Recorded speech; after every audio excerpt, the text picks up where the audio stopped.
welcome to the RevMD podcast. Thanks for joining this week, and hopefully this is going to be a good topic as we finish up 2023, and we're going to talk all about financial resiliency.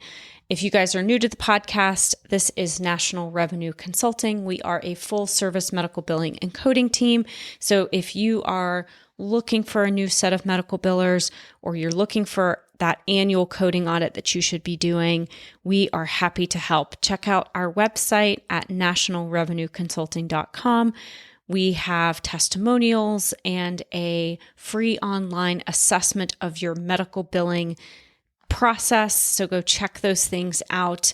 And again, always happy to brainstorm things that are going on with your practice so that you can figure out how to get the most revenue that you can. In today's world, it's even more challenging. So you've got to have that rock solid billing process. All right, off to this week's topic. So financial resiliency, in my mind, is really all about making sure that your practice can deal with the ups and downs of just business in general, and having processes in place to kind of safeguard yourself for when things don't go well financially. What are the things you can do to make sure that you always have money in the bank account? You can always pay your bills. And this is tricky because insurance has gotten more challenging to get paid. So it's even more important to have really solid metrics and processes around your billing process. So we're going to talk first about just things you should be tracking in general, and then we'll go through 6 different tricks and tips around building financial resiliency within your practice, all around kind of your medical billing process. So first and foremost, I often get asked the question, how long does it take to get paid if I'm dropping charges? And typically, if you're dropping claims, say in January, you're going to get paid those claims sometime in February and March. Some payers like Medicare are super fast to pay. They pay within 14 days. Other payers take 30, 60 plus days to pay. Cigna right now is super late in paying folks. So it just depends. There's ups and downs with that. And that's why it's even more important to kind of build these financial resiliency things within your practice. And one of the other questions I get is, how do I know how much I'm going to get paid, right? So if you charge $500 for a service, and if you know how much your fee schedule is, right? So if Medicare says you can drop that $500 charge, I'm only going to pay you $200, then you know that $200 is what you're going to expect to get paid for that service. And say for Medicare, that's in 14 days approximately. For some of the commercial payers, it takes a little bit longer. But why that's important is because you set your fee schedule. You set the charges, I should say, and then you get a certain fee schedule from the payers that's going to be what you're paid.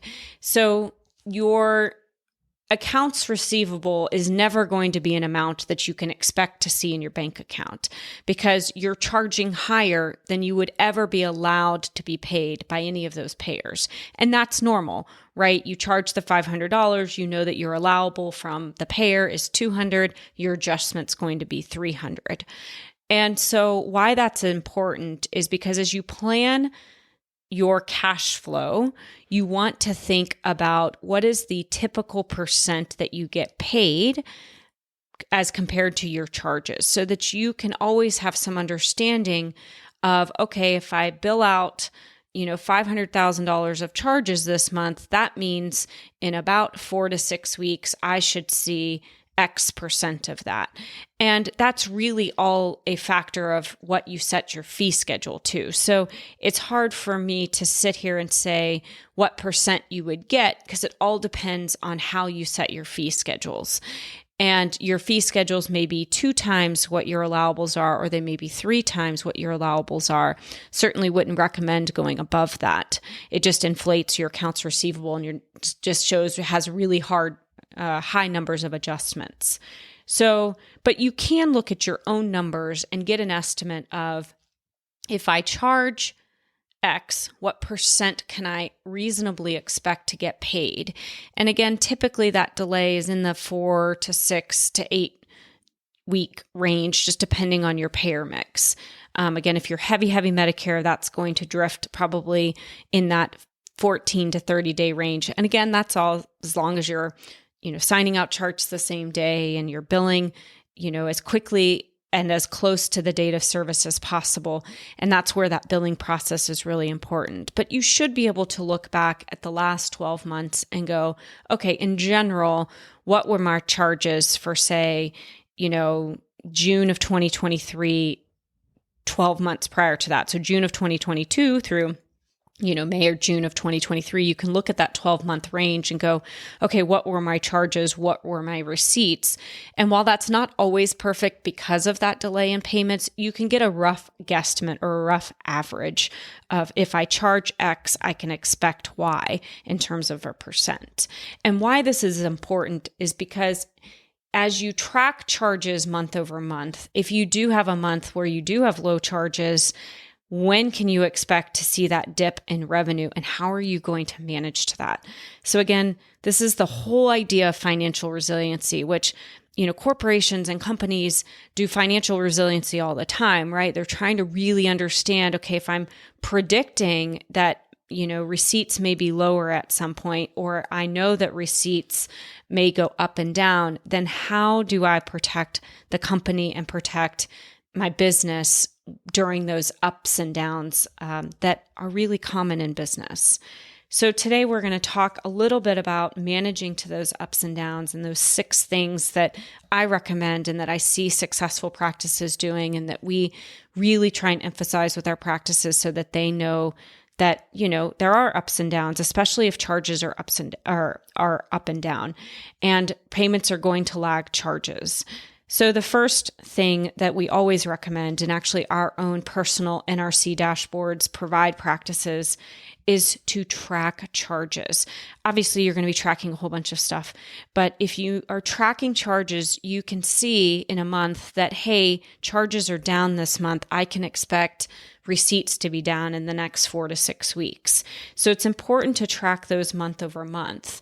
And as you plan vacations and productivity within your practice, especially for a practice really actually of any size, right? Whether that's a single physician or multiple physicians, you want to understand how vacations or closed holidays or time off really impact your charges, because then you can, predict when receipts are going to be lower.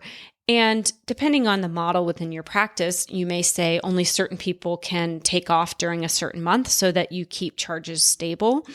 Or if you say, hey, anybody can take off vacation whenever they want, which is a great, employee benefit, you've got to recognize what happens if charges are down that month. And if you are a surgical subspecialty, understanding, the importance of getting face sheets to the billing team on time, or understanding how lapses in access to, say, a hospital system may impact revenue for that month. So all of these things all impact charges. So it's important to track and trend charges. The second thing is really understanding your expenses as a product of receipts.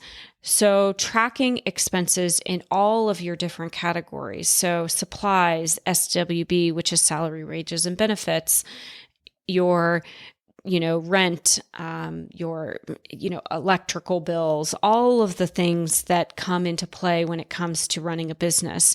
And some of those expenses you pay every month, and some of those expenses you only pay once a year. And so modeling that out, or having your bookkeeper model that out for 12 months so you can anticipate an annual expense or your monthly expenses, and you're tracking and trending those. So if there are increases in, say, supplies or salary, wages, and benefits, you know what that's going to look like today, next month, and 12 months from now.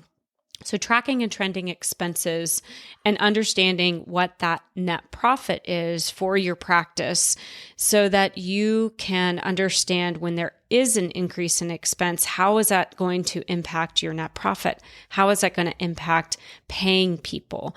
and really making sure that your expenses aren't increasing at a rate that is faster than the increase of your revenue. And revenue really, not just your gross revenue, but also your net profit, especially depending on how you pay yourself or your staff, is really going to be important to track those things. Number 3 is really planning for an emergency fund. We all hear about this in our personal life. It is no different in a business life. And so really making sure that you have 3 months worth of an emergency fund set aside for things that are the oh-nos of practice, or the surprises and the things that come up, or if you do have a down month, making sure that you can cover expenses. And so really sitting down with an accountant and understanding, okay, here's my gross revenue, here's all of my expenses, here's the profit each month, and then setting aside a portion of that profit into the emergency fund. And then, depending on how you pay all of your staff, right? You can pay, baseline salaries to your physicians and to your staff. And then if there is profit left over at the end of the quarter, saving a portion of that and then paying, profit sharing on top of that, depending on who you share that profit with within your business. So all of those things, that's the first 3 things, are just really important to get into a habit of and have meetings with your accountant, or if you're doing it yourself, really reviewing and understanding that revenue cycle. Number 4 is tracking productivity by physician or by staff member. Maybe it's, mid-levels. You really want to understand, okay, if I have Dr. Smith and I pay Dr. Smith $8,000 a month, how much are they bringing in every month from a true receipt perspective?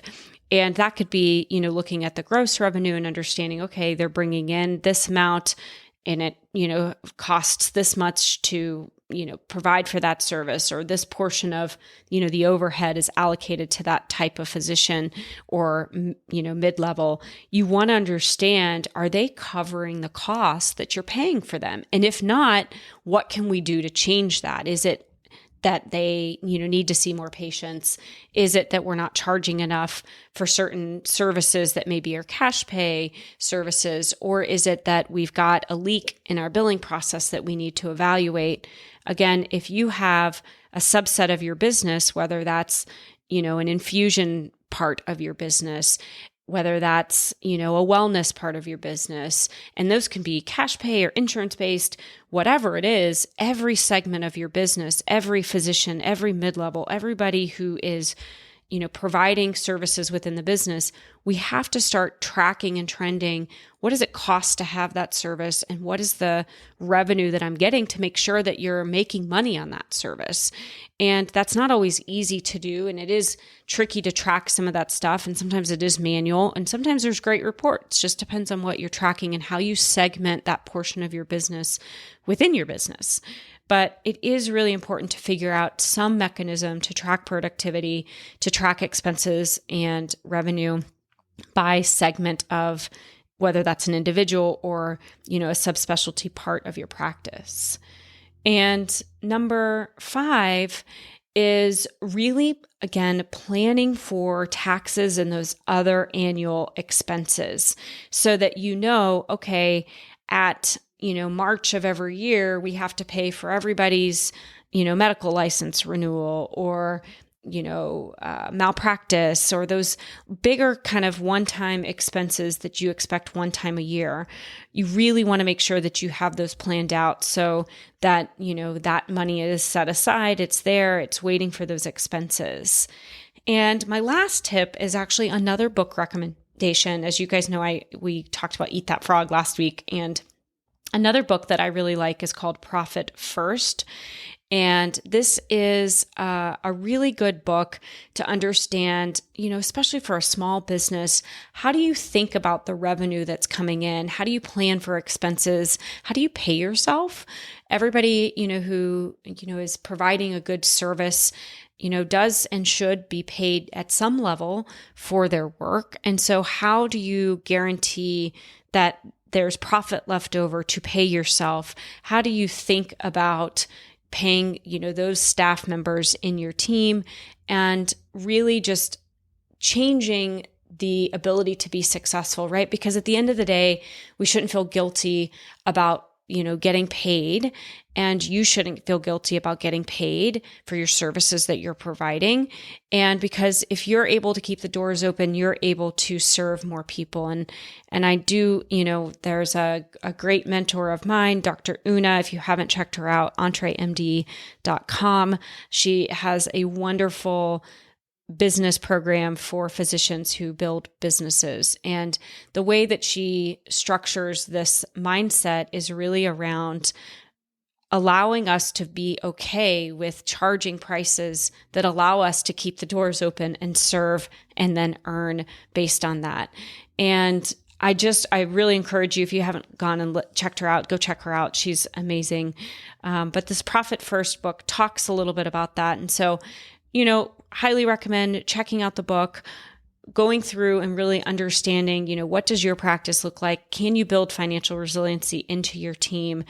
And, sit down with your accounting team to really make sure that you understand all that's going on in your business, that you can plan for the revenue, that you can plan for the ups and the downs, that you have money set aside, and that at the end of the day, there's profit left over, because that is what allows you to keep the doors open and serve patients and take care of people. So with that, I will end our podcast this week. So all about financial resiliency.